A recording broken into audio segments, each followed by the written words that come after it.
savoir l'objet de votre intervention d'aujourd'hui. Il m'a été demandé d'intervenir sur la nécessité d'une loi sur l'accès à l'information en liaison avec la gestion des ressources naturelles. Quels sont les défis et qu'est-ce que les opportunités?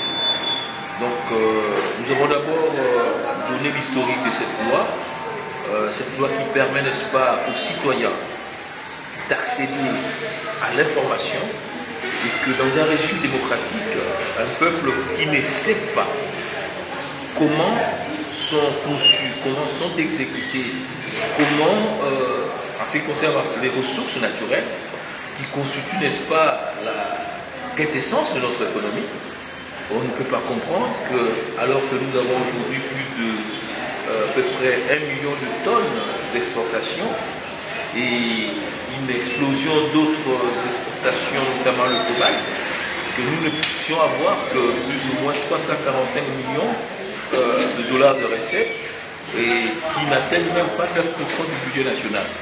Donc il est important, si nous voulons vraiment faire de nos ressources naturelles le soubassement de notre économie, que les citoyens accèdent à l'information.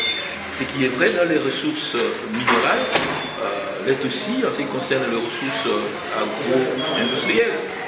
Lorsqu'on lance un grand projet d'un parc agro-industriel, il est important que la population puisse savoir l'État a dépassé combien, comment on a engagé ces marchés et qui sont les acteurs qui sont impliqués dans ces marchés.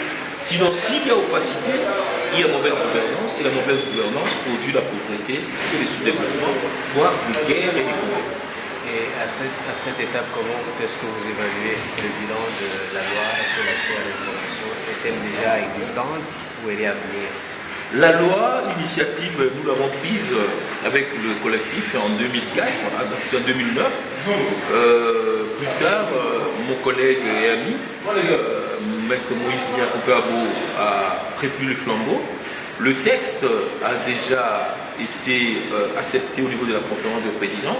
Il a même fait l'objet de programmation en mars 2014.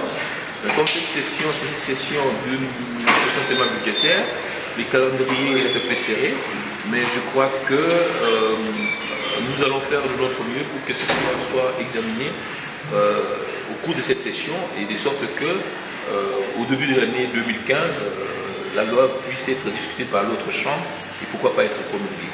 Et succinctement, quel sera l'avantage de cette loi de manière générale?